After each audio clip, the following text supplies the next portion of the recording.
If I can't hear you, they can't hear you. Who are we? Who are we? Who are we? What do we want? What do we want? What do we want? What do we want it? What do we want it? What do we want it? Who are we? Who are we? Who are we? What do we want? What do we want? What do we want? What do we want it? What do we want it? What do we want it? What do we want it? Stop the Tigray genocide! Stop the Tigray genocide! Stop the Tigray genocide! Stop the Tigray genocide! Stop the Tigray genocide! Stop the Tigray genocide! This is a peaceful protest against the ongoing state-sponsored genocide in Tigray, Ethiopia. For the past 9 months, the government of Ethiopia colluded with the government of Eritrea to bomb, rape, murder, massacre, and annihilate the Tigray people. Of the 6 million innocent civilians in Tigray, over 90% of the population is in need of emergency humanitarian aid. There's no food, no water, no gas, no electricity. The people are being annihilated in complete darkness. We've been fighting for 9 months on the street, but we can't do it alone. We need our allies and our outside communities to speak up on our behalf. We united together in the 80s when our people were starving, and we need to do it together again. The people have no food, no water, no aid. They've completely blocked access to the region, and the government of Ethiopia and Eritrea have weaponized hunger and rape as a means to further their own political agenda. We need to unite together and use our voice to bring an end to this. We've done it for the last 9 months, and we can't let up. Who are we? Who are we? Who are we? What do we want? What do we want? What do we want?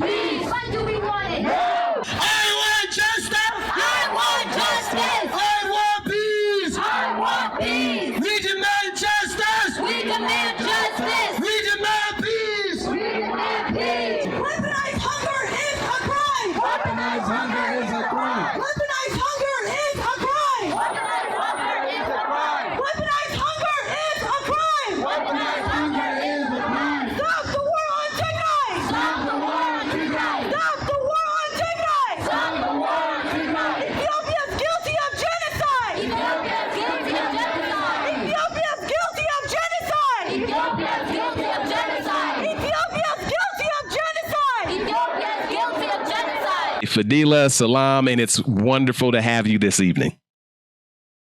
Brother Jeff, thank you for having me on your show. I really look forward to this discussion. Okay, well, let me just ask. You have been a voice of this struggle. Like the Tigray Genocide has a soundtrack, and you're a part of that soundtrack. It is your voice that rings so prominently around the world.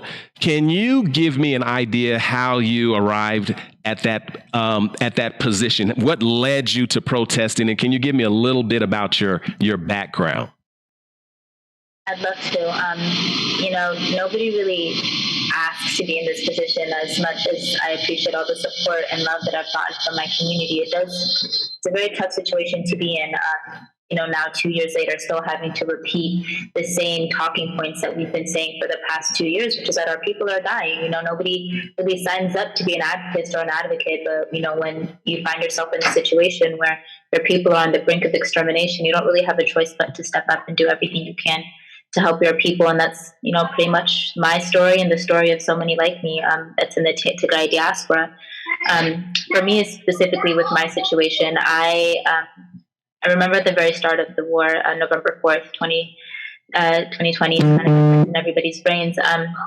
I really wasn't very aware of Ethiopia's politics at that point. I wasn't really sure exactly that there was much of an issue at that point. I was very well aware of American politics, but as far as going on back home, I was completely blindsided by this. I actually grew up with a lot of other Ethiopians. We were a very mixed culture growing up, and then at around November 20th, it had been about 3 weeks into the war when we had found out that my cousin and somebody I consider a brother, Nur Hussein, was the first martyr of the Tigray Genocide, and we figured out that he was shot and killed dead by Eritrean soldiers while he was defending the hospital from being looted. And that's, where it all became very real for me. And I was understanding, okay, this is like, I knew it was a really serious situation, but that's when the gravity of the situation really hit me. I was like, okay, they really are. I was kind of hoping that, what we were saying wasn't true, but then that was a confirmation that, okay, like, this is it. Like, our people really are about to be exterminated, and there's very little that's being done about it. And then we had a protest shortly after that, and I stepped up and helped, the people that organized that protest with the chanting and mobilizing the crowd. And at that point, I just knew that I had to do something to step up. I had been an advocate on behalf of a lot of other organizations throughout my life, and I still am. And now that this was happening against my people, I knew that I had to step up the same way that I have for other marginalized groups, and this required as much work and effort as I can. So since then, it's just been about doing everything we can to break the echo chamber in our community. That's really been the biggest issue. It's known as like the hidden war, the forgotten war, and we're trying to change that narrative and make sure that people do know that this is the worst crisis that's happening in the world right now, the deadliest humanitarian conflict, and it deserves far more attention, and that's what we've been working to get this attention. Did you grow up in the diaspora? Tell me a little bit about, where you're at, where you grew up, and, your family connection to Tigray. Of course. So my mother is from Tigray, and her family has moved from there to Makala, which is the capital of Tigray. And then my father is from Aksum, and his family migrated from there to Shire, so kind of like all the big hot spots in Tigray. I was born in Seattle, Washington, and when I was 6 years old, I moved to Egypt because Muslim, and my parents wanted us to really learn the religion firsthand. I grew up there for about 4 years, and then we came back to America. After I came back, like I said, I grew up in the Ethiopian Muslim community. A lot of different ethnicities were there, the Oromos, the Amharas, some Tagaro as well, and we were kind of centered around the collective religion that we all shared in common. And then there was also the Tigray Community Center, but like I said, I wasn't really involved there. I grew up with the Ethiopian Muslim community. And then I was here ever since. I've never lived anywhere else, and we've been back home a few times. I went when I was really young and barely remember it, but the most recent time I was there was 2017. We went and visited my mom's side of the family, my dad's side of the family. We went to the capital of Ethiopia, Addis, and it was a very interesting experience for me. I don't speak Amharic, which is the country's national language, but I do speak Tigrinya. So going from Tigray, which I felt very comfortable around, I was able to speak to anybody I wanted to, and I felt like I was really at home with my people and my family and everything. And then going to Addis and just seeing the stark contrast in my experiences there, because I really did feel othered there, and not just because I didn't speak the language, but I noticed that whenever I did speak Tigrinya, there was a lot of dirty looks that would be given to us, or people would kind of already be hesitant to work around us or make these comments, and we get into altercations at shops, and we'd be kicked out of shops and all of this. And I had no idea at that time exactly why that was, but now looking back and having conversation with some of my family members, I'm realizing it was all rooted in the same hate that's caused this genocidal war now. The tension between that other ethnic groups in Ethiopia feel towards Tigray is really deep. And it's exactly what I would describe as hate, and it's what's fueling this ethnic genocide. Isn't that interesting that from the outside, there are few that understand the dynamics inside of what's known as Ethiopia. They don't grasp that there are over 80 different ethnicities or more, and languages and ways of life. We just lump everyone into this term Ethiopian in the same way here in the United States, they use the term black. Like everybody's just lumped into this one particular adjective, but you learned firsthand and you experienced the hate that would ultimately facilitate a genocide. Like, can you talk a little bit about your understanding of that based on, I'm traveling and I see there's a difference, and now the world is saying, how could it possibly be a genocide taking place? Fidilla, how is that possible? I mean, it's made to happen that way. We all know what the goal of colonization is: divide and conquer, and make it so that the people that are, going to continue to live there aren't able to rule effectively. This is all like, if you ask me what the root cause of this, it all goes back to colonization.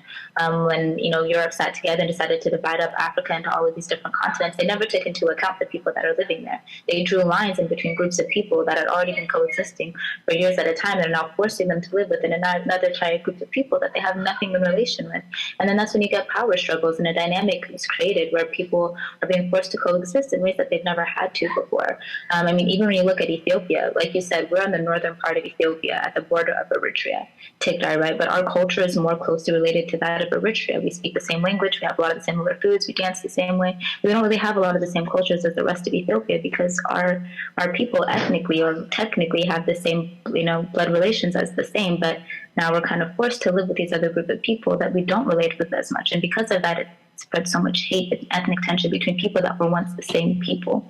And that's the case with Ethiopia. I mean, we literally have a part of Ethiopia that's called Somali Ethiopia because they're just about, it's a lot of Somalians that are in Ethiopia. It's crazy when you think about it. Ethiopia literally is the melting pot of Africa. You have so many different groups of people here that never had to coexist before colonization. And now, they come in and they draw these imaginary lines and it's like, you guys are Ethiopia, now figure it out.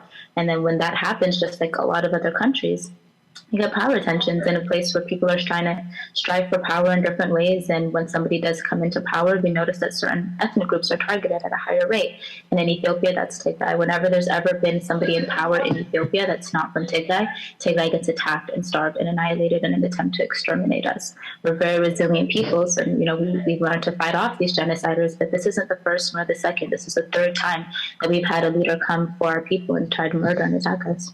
I would really like to get your take on the politics because initially you were not really involved or even aware of the politics of Ethiopia, and most of us were not. I mean, I was just studying as like an archaeologist, a sociologist, basically looking through the authorized lens, which has been permeating throughout society for quite a while. And now, with you understanding the politics more, why is it that the world is watching while a genocide is taking place and many of the powers, they say genocide silently and off the record? However, there are few, if any, will step up and say, you know what, there's a genocide taking place. I think it all kind of ties back to the fact that they don't really have anything to win from getting involved in this war. When you look at a lot of the wars that the Western world gets involved in, there's usually something in that country that they want to get their hands in, whether it's weapons or oil or whatever, something of that case. But there's no monetary value in, America or any other country really getting involved in this war. So for them, it's easier for them to kind of stay out of it and have this bipartisan approach that they have to a lot of wars that they don't have a hand in. And that's what we're seeing play out right now. We do have those few people that are, calling it out and speaking on it the way that they should, but it's nowhere near the amount of people that should be. And now we're kind of seeing a change in that narrative. We're seeing Antonio Blinken come out and say things like, yeah, there is a joint offensive on by the Ethiopian and Eritrean governments against the Tigrayan people, which is something they've never said before. So it's interesting to see this shift now happening, and I do wonder what the cause of that is. I know that there is the African Union peace talks are about to begin tomorrow, and we'll kind of see what comes from that. And hopefully things will continue to change. But it's really unfortunate. I do think it stems from the fact that there's usually the Western world really only gets involved when it benefits them. And in this case, there's really nothing in it for them to go out of their way and take action against. At the beginning of the program, your voice was loud and clear, and you talked about for 9 months we have been fighting, we have been raising our voices, we are asking for, the international community to get involved, etc. That was at the 9-month mark. We are almost into the 2-year mark. And so even our opening segment is dated. We are getting ready to go into 2 years of genocide. I mean, my mind is boggled just to say that. What are your thoughts as we move into 2 years based on everything you were doing up to this point? Yeah, I remember hearing that at the beginning of the segment, and I was like, wow, 9 months, and now here we are at 24. I remember planning a lot of these protests, and we would say to ourselves, like, oh, we should plan out our protests, for next month or 2 months so we can make sure it's really strong. And people would be like, no, we're not going to be in this predicament 2 months from now. The war's going to end. We don't need to plan for 2 months. And, that was at 9 months ago, and here we are now 24 months later. And that really did strike me, hearing that. I don't really hear the feedback from, or the playback from a lot of my protests. So that was kind of the first time I heard it, and it really struck me like, wow, we really are still in the same place 24 months later. And it's heartbreaking. That's really the only way I can put it. I mean, because of the telecommunication blackout, we can't really see what's going on, but some footage does get leaked. And to know that the horrifying images that we're seeing are only a fraction of what's really going on terrifies me to know what's actually happening. We do see some footage of babies that have been starved to death, or like women who haven't been able to receive cancer treatment for the breast cancer, and the cancer just taking over their body. We've seen footage of people being shot and pushed off of cliffs, and we've seen women who have been gang raped have horrible objects taken out from their private parts, and that's just a fraction. That's the part that breaks me. That's just a tiny piece of it, and there's so much more to be uncovered once we actually do lift this siege. But here we are 2 years later, and if you've seen the NASA footage that they've recently dropped, if not, I encourage everybody to go watch it. It shows a satellite image of Tigray slowly fading into darkness, and you see from all of the lights and electricity they had, they go into a complete virtual blackout. And that's the exact same blackout that's made it so we can't talk to our families. All I'm hearing nowadays is bombs in Shire and bombs in Adwa and Aksum, and it's like my family's in Shire. Like, nobody really sits there. For a lot of other people, these are just headlines, but for us, those are our families that they're talking about. Those pictures those are our cousins, our brothers and sisters, our mothers. So to anybody who's watching this that's not from Tigray, I really hope you guys can put yourselves in your shoes, and I hope you never ever have to experience not knowing if your family is dead or alive. But that's our reality, and we really do need everybody's efforts to really break this echo chamber and bring some awareness to this. Because like you said, it's been 2 years now, and it should never have gone on for this long. We're keeping our eye on Tigray, having a conversation with Fidilla, and she is one of the activists amongst many. I mean, we have to just say it's very impressive and absolutely not only necessary, but mandatory, because you're seeing individuals that are fighting for their lives. This is not just a weekend get together and rally and protest, but lives are on the line every single day. The intent of a genocide is to annihilate. And that's what's happening in this darkness, annihilation, while the world looks on. It's been up to 24 months. It's coming up on 2 years. Fidilla, the energy, the interest, and that the general population has a short attention span. And so now, close to 2 years later, there's a waxing and a waning. It's like, oh, that again. Oh yeah, I remember. Or didn't that go away? This is very real. And did you see the dip in terms of the world attention when the Ukraine situation broke out? Because everything they said they're going to war for in Ukraine has been happening in Tigray for 2 years.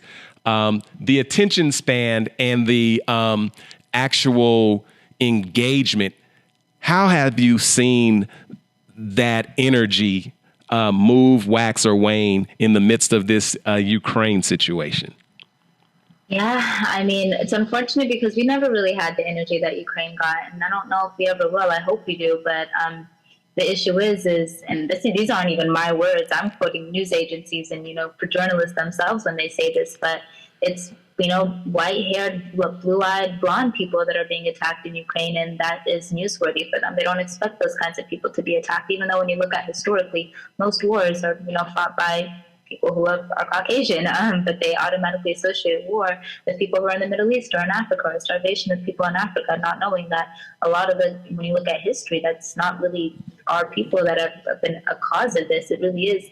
I mean, when you look at the Crusades, or you look at, World War I, World War II, that wasn't Black people, guys. Like, it really wasn't. But unfortunately, they don't see it that way. They see war in European countries as something that's newsworthy, something that doesn't happen often and worth everybody's attention. Whereas when it comes to wars that happen in the Middle East and Africa, it's like you said, oh, that again, like, well, you guys are still starving, or you guys need to figure out your own problems. And it really is unfortunate because the issues that are happening in Africa, like I said, are a direct cause of colonization. It's because of the fact of what these European countries have done. And not only are they the cause of this, but when they do have their own issues, they do nothing. They focus on their internal issues and not the issues that they themselves have caused. And it breaks my heart to see, because I don't want to take away from what Ukraine is going through, and I know and I stand beside them. It's heartbreaking. I don't wish that upon any group of people, but I do wish to see that same energy be applied to other groups of people that are marginalized and being attacked. Even when you look at the Uyghurs right now, they're going through concentration camps. very similar to what the Holocaust has been through. But you don't see a lot of people speaking out against that. I remember being in history class and asking, why do we have to learn about this? And my history teacher told me it was because we never have to repeat the same horrible mistakes that we've done in the past. But look at us now. The definition of insanity is doing the same thing over and over again and expecting different results. So when are we actually going to look back, reflect, and actually learn from the things we've done in the past and take different steps in order to be better than the people that came before us?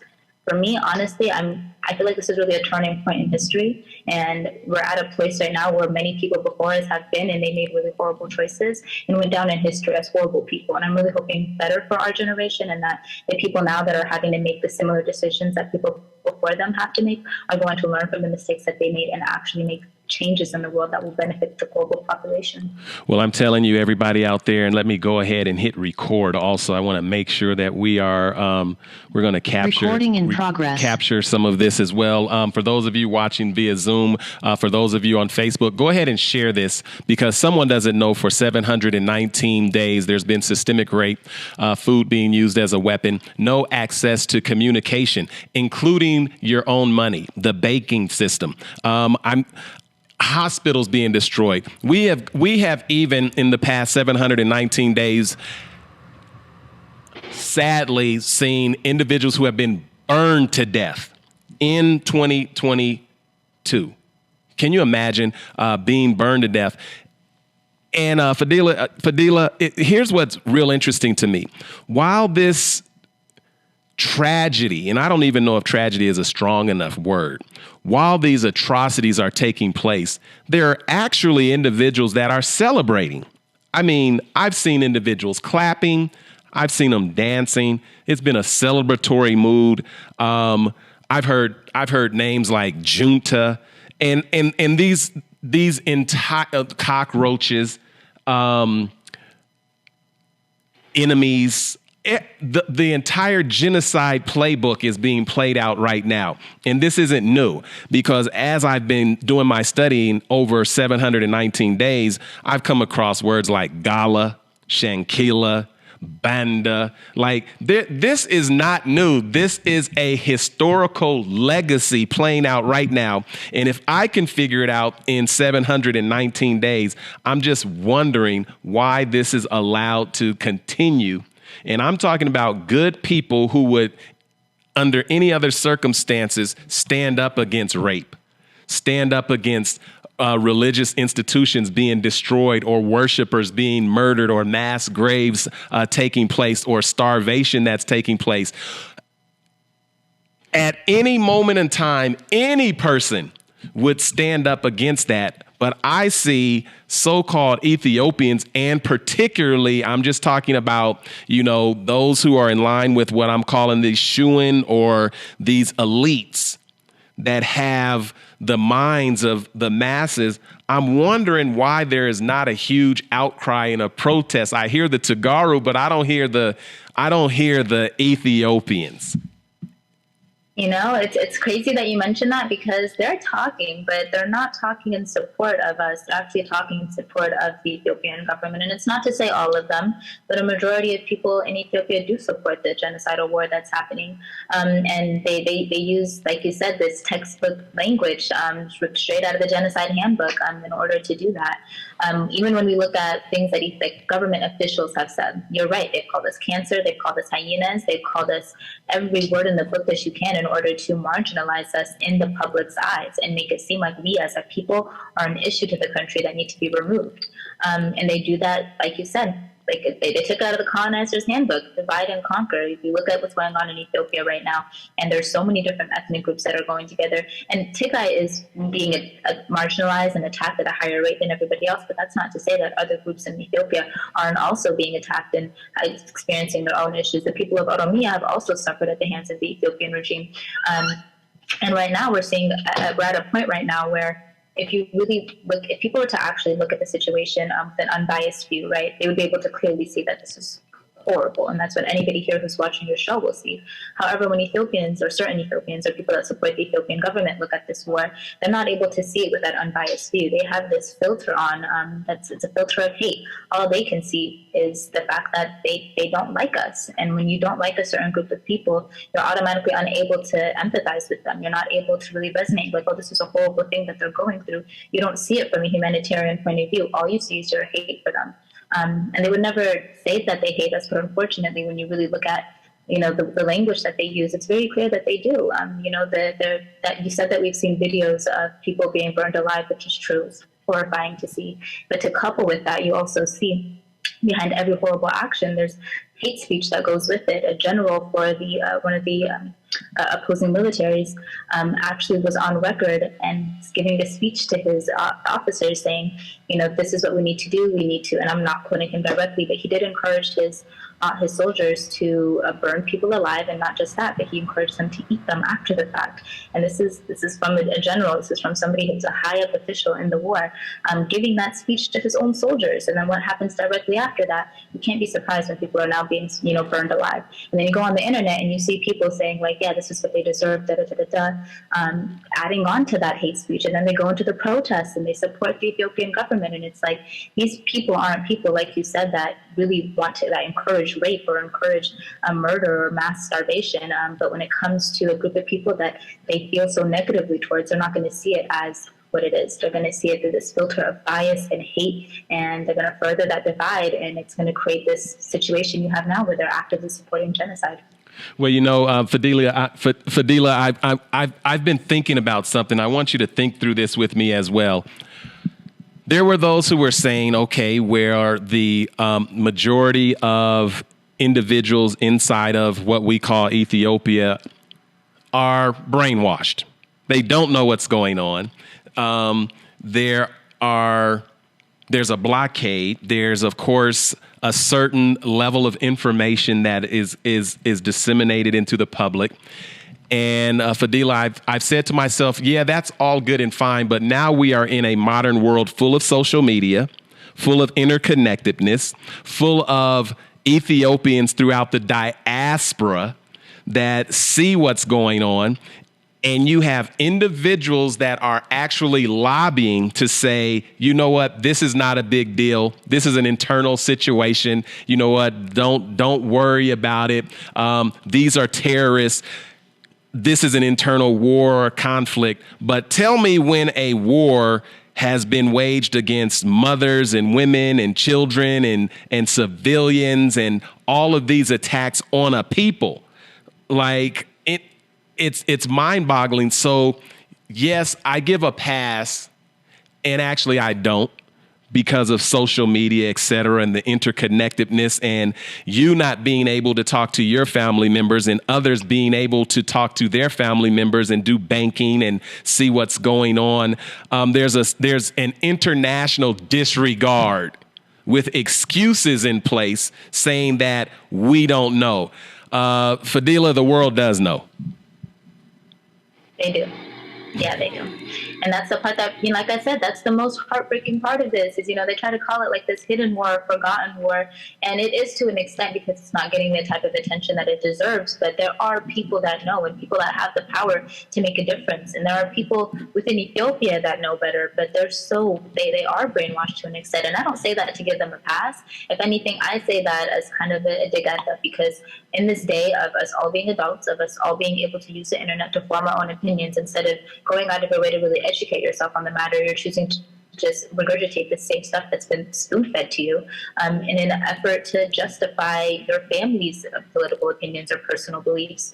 And for them, it's hard for them to really kind of go out there and do that, because for them to make that statement, they would then have to admit that their families are people that support genocide. And nobody wants to think that of their family members and think that they were also somebody that does that. But unfortunately, those are the kinds of concrete steps that we expect from humanity in order for us to do, like I said before, and correct the mistakes that we've made in the past. We are facing the exact same situations many people before us have struggled with and have had to make really hard decisions about. And instead of us overcoming and learning from them, we're making the same mistakes over and over and over again. And now we're doing this with social media and the power of the internet at our hands, which for me is the craziest part, because we have the tools to learn, but instead of learning and re-educating ourselves, like I said, we're just regurgitating the same stuff we've heard multiple times before. Fidilla, where do we go from here? What is your charge?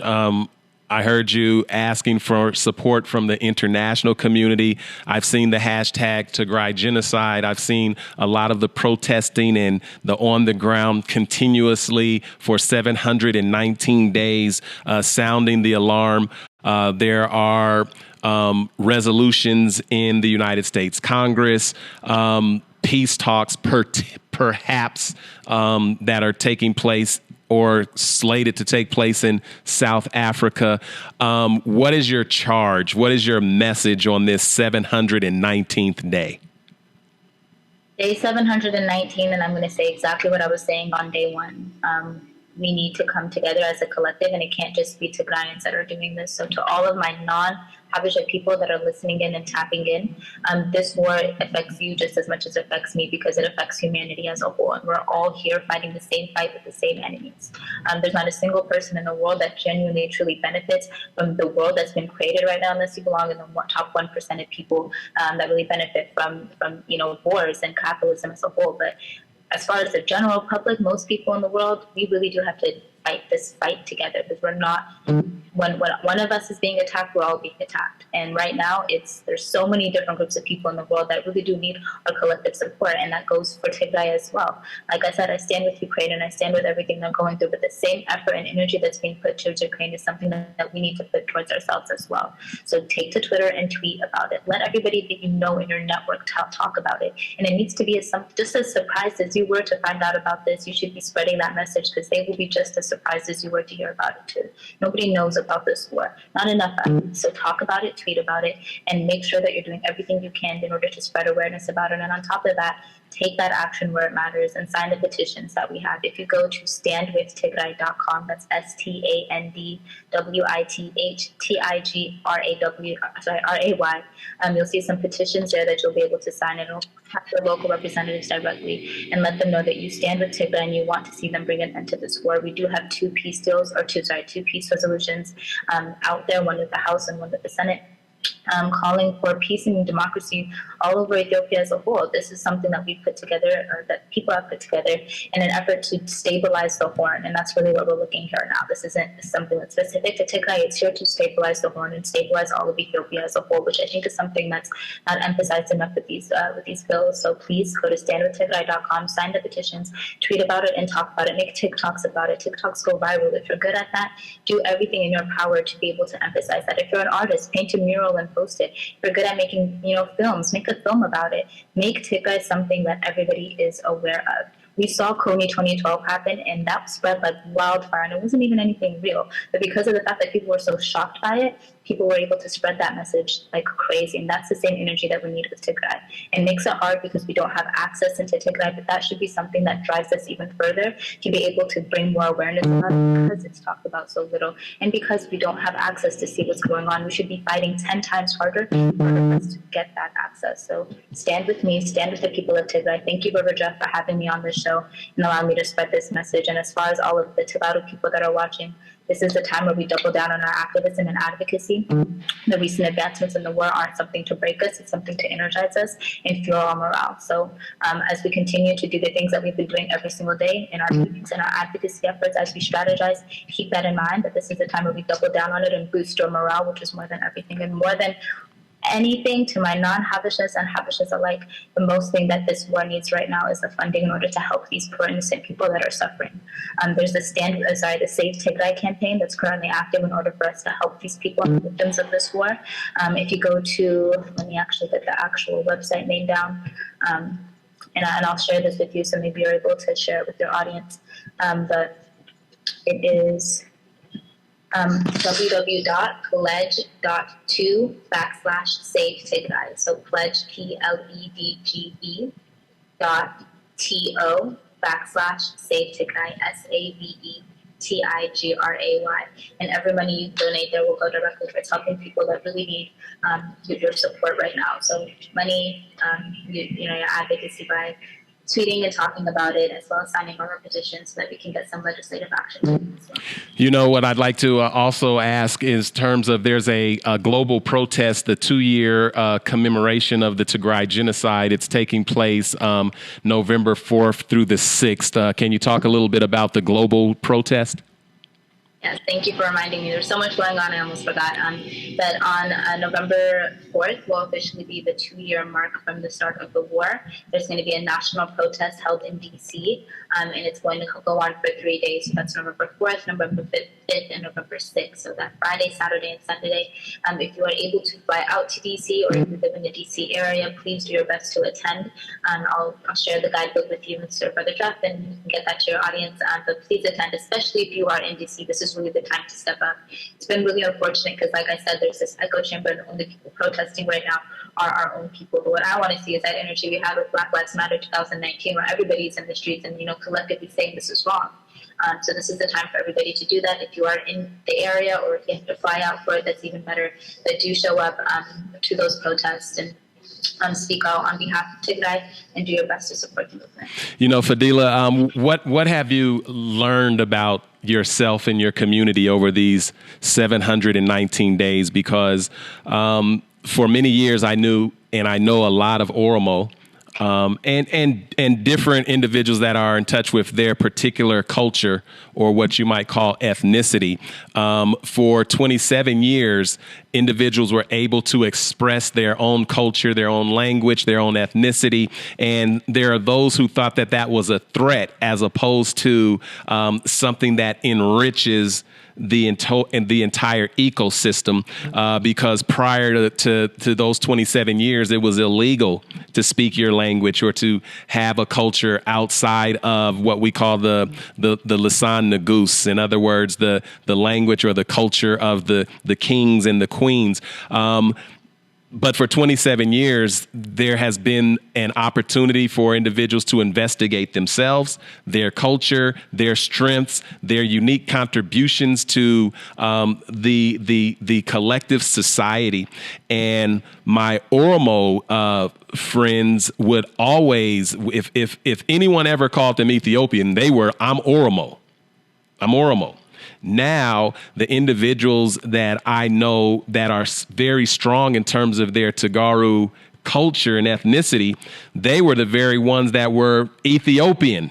You know what I mean? But now, Prime Minister Abiy Ahmed has united a group of individuals throughout the diaspora and at home to the fact that the level of pride and courage and tenacity connected to the Tagaru is being felt worldwide. What have you learned about the Tagaru community? Well, I've learned two things when it comes to my community. The first isn't pertinent to the Tigrayan community, but more so the Ethiopian community as a whole. Like I said, I grew up with the Ethiopian Muslim community here in Seattle. My father was actually one of the few people that founded it back in, I think it was 92 when it first came together. And, since the start of the war, they have been pretty silent on the issues that are going on right now. And that really broke me because, like I said, we're a Muslim community. Nagashi, which is one of the most historical mosques in, Muslim heritage, the site of the first pilgrimage of the Prophet Muhammad is bombed, and the Muslim community is silent. And I'm sitting here confused because I'm like, I thought we were one, So I would say that the reason why Tigrayans are really feeling that pride in terms of their own personal heritage and sort of being from Tigray, because that same narrative that a lot of Oromos held, when you would say, oh, you're from Ethiopia, they'd say, I'm from Oromos. Now it's after the narrative that Tigrayans had. A lot of us were very prideful Ethiopians before this war. And now if you were to call us Ethiopian, you would double down back and be like, I'm not from Ethiopia, I'm from Tigray. And we feel that separation, division, and it's really, it's not a cause of our hate, it's a cause of their hate. It's not because of the war that people are feeling that way. It's because of Ethiopia's reaction to the war. If the people of Ethiopia had stood beside us when this war happened and, condemned Abiy Ahmed and Isaias alongside us, then we wouldn't feel such divide from the people that we once called brothers and sisters. But that wasn't the case when this war started. Most of a lot of the elite in Ethiopia and people that were part of specific ethnic groups, actually went against us and, called us names and called us cancers and said we deserve this. So for us, it really hurted me to be from people that I once called brothers and sisters are now at my house saying some really horrible things about my people as a whole. But I am very, very happy that I did reconnect with my Tigrayan community here in Seattle and globally. And the one thing that I learned about us is we don't play. I mean, when it comes to our people, like we will figure it out one way or another. It's something that's like it really is a generational, something that you learn through generations worth of trauma. Is really how to fight back and be resilient and overcome every situation that you've been through. And you can really see that not just in the diaspora but back home when it comes to war and any issues that our community faces. We will always continue to fight and continue to stand down on any type of hate that any community faces, and our community will come together and we will prevail. So the pride that I have from being from Tigray really can't be explained.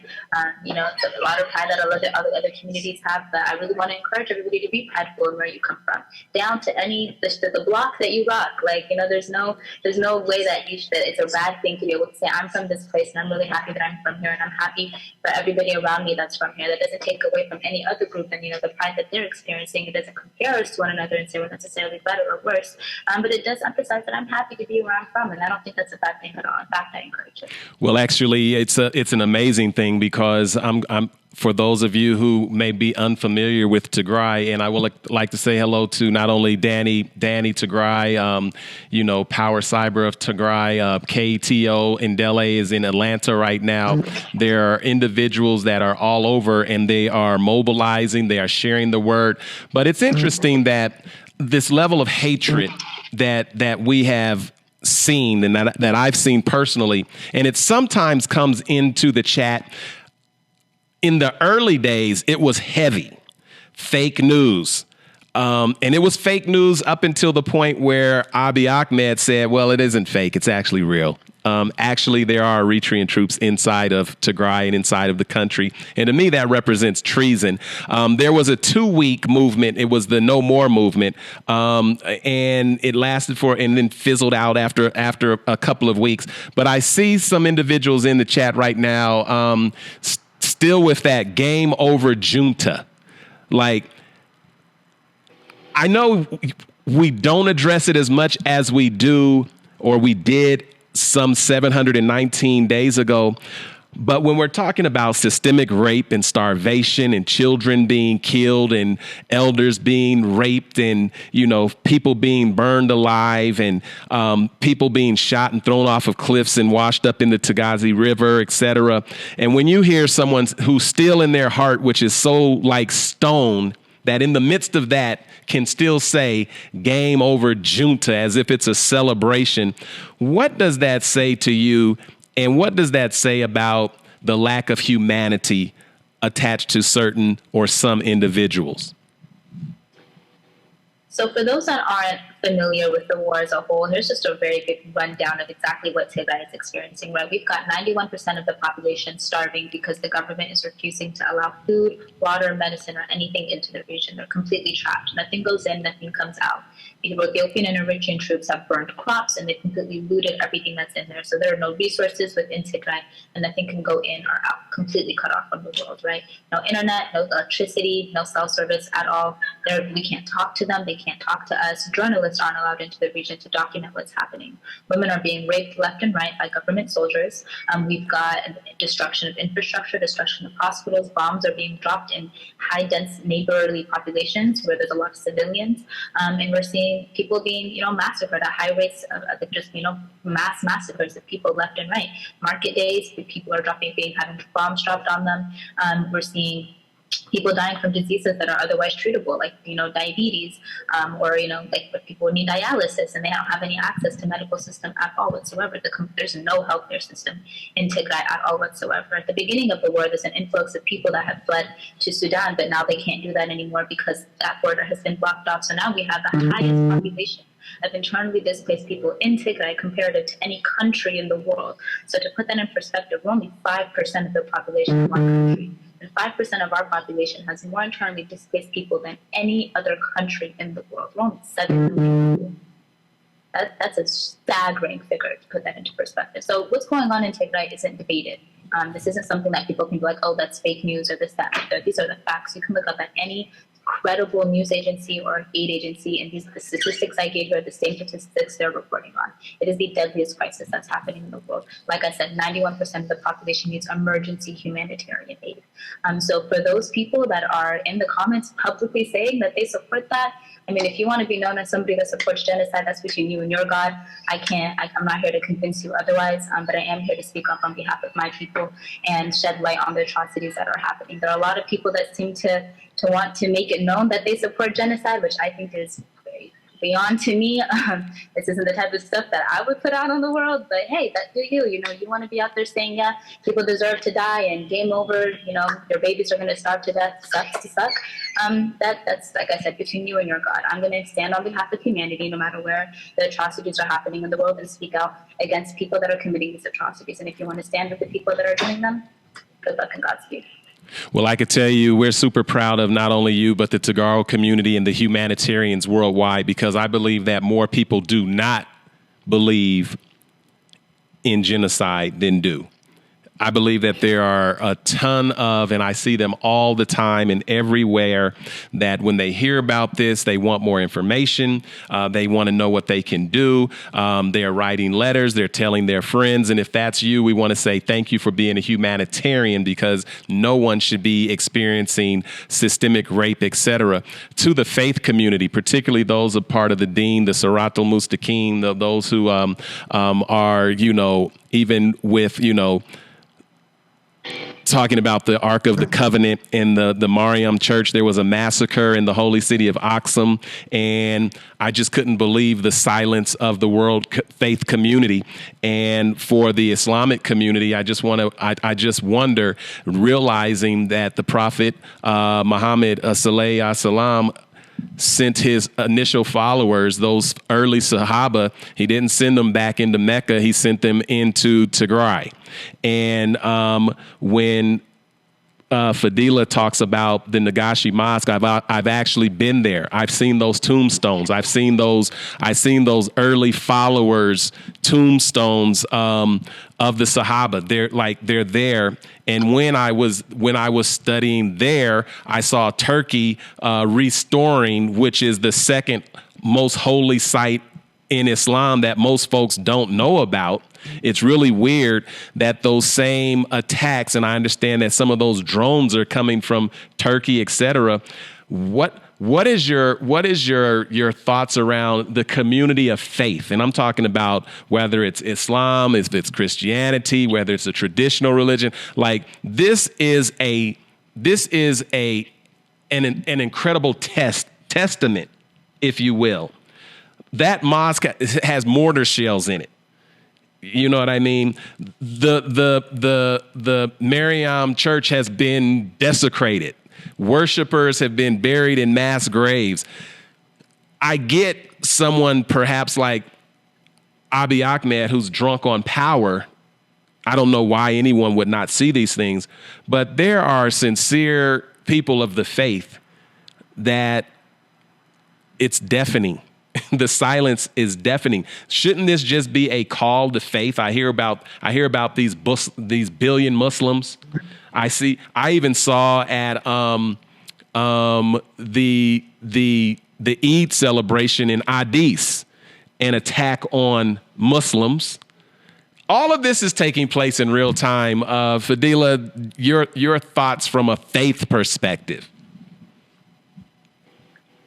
For me, honestly, it was surprising, to say the least. Like I said, I grew up around Ethiopian Muslims, and I didn't think that their hate for any group of people would supersede, you know, their solidarity with the Ummah, with the religion as a whole. You know, that's the part that really shook me the most, is looking at people who are known to be some of the most religious people on the planet. I mean, even when you look at not just the Muslims, like you said, that was the site of the first pilgrimage, where, you know, Muhammad sallallahu alaihi wasallam and his followers, well, not Muhammad himself, but his followers, you know, sought refuge in Tigray and were able to live there for so long.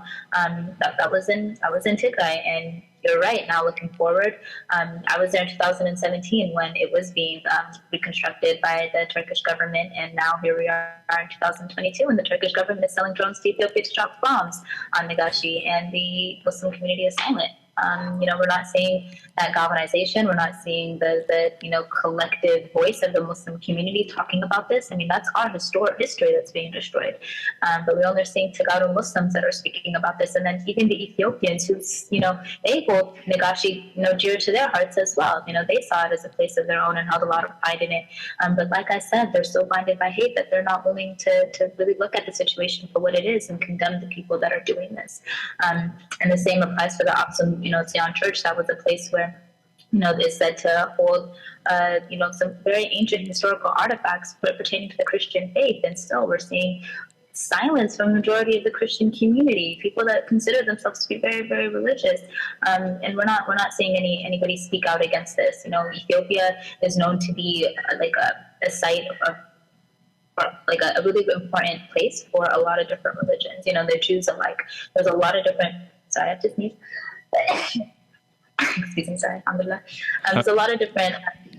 There's a lot of different faiths and all over the world that hold Ethiopia dear to the heart, and a lot of history behind it for why that is, and that religious history is being attacked right now. So to those people that consider themselves to be very religious, whether you're Muslims or Christians or Jewish alike, that history that all of us hold very dear to our hearts is being attacked right now. It's being bombed, it's being looted, and it's being sold on the black market, and we're never going to be able to get that back ever again. And that's going to continue to happen until we do something about it. So my question to you guys is, what are we going to do about it? We've talked a lot about all of the horrible things that are happening to Ethiopia, to the civilians, to the people, not even just in Tigray, the surrounding areas, as well as the buildings that we're never going to get back, and the historical artifacts and historical buildings that are currently being demolished and sold off in places that we're never ever going to see again. And that's our history. Ethiopia is known as the cradle of civilization, and that cradle of civilization is now being desecrated.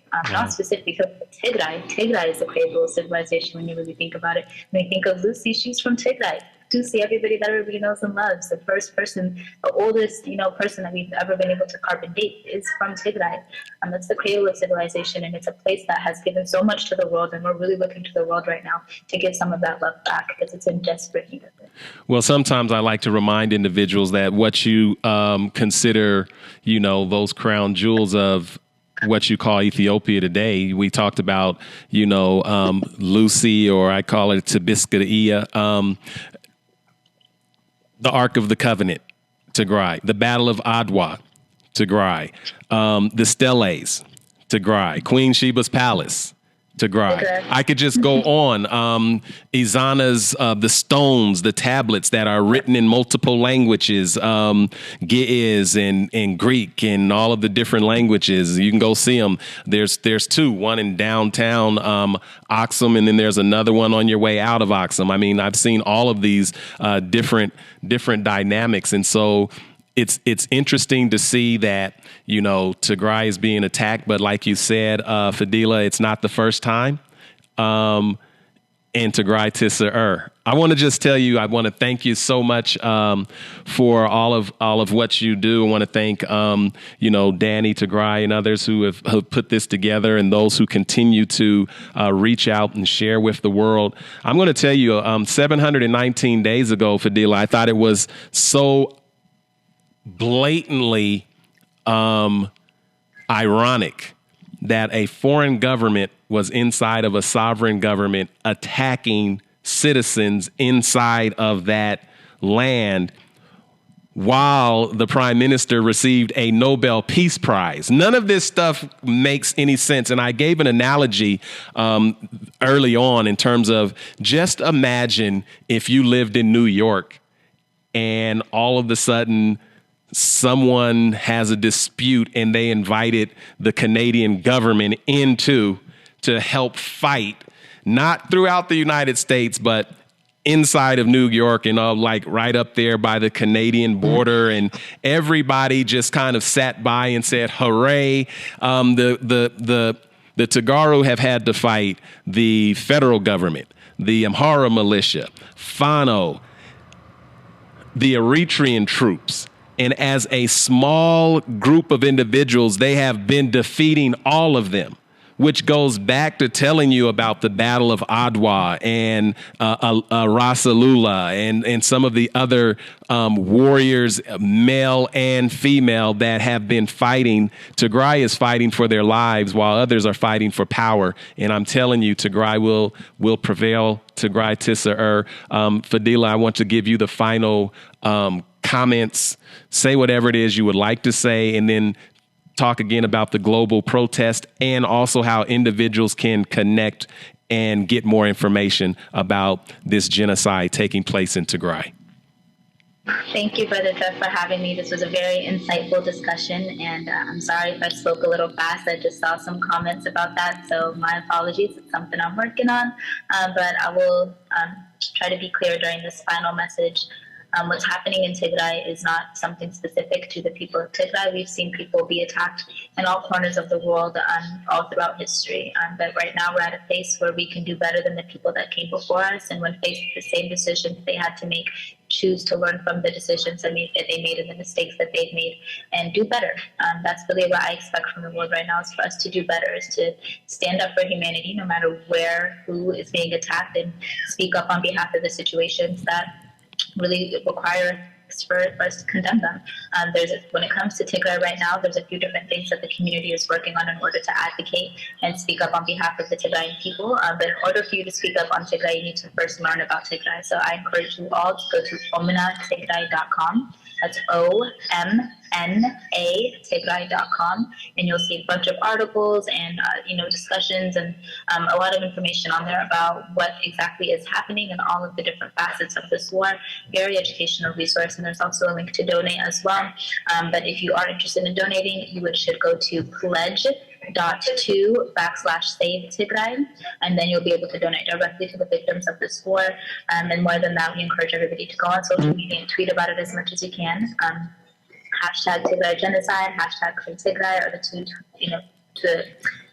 the hashtags that we're using right now in order to further our advocacy. And more than that, protest. There's a national protest that's happening in DC on the upcoming weekend of the 4th, 5th, and 6th. It'll be the 2-year commemoration since the start of the war. So if you're in DC or surrounding areas, please join. And if you are not in DC or surrounding areas, you can fly out there or check, social media for your local Tigrayan community. Most communities are going to be holding local protests as well. So please try to join your local community and stand in solidarity with us. We really have to break this echo chamber and stop talking to ourselves. I'm tired of talking to myself. We already know what's going on. We're trying to let the rest of the world know what's going on and encourage everybody to stand on the side of humanity.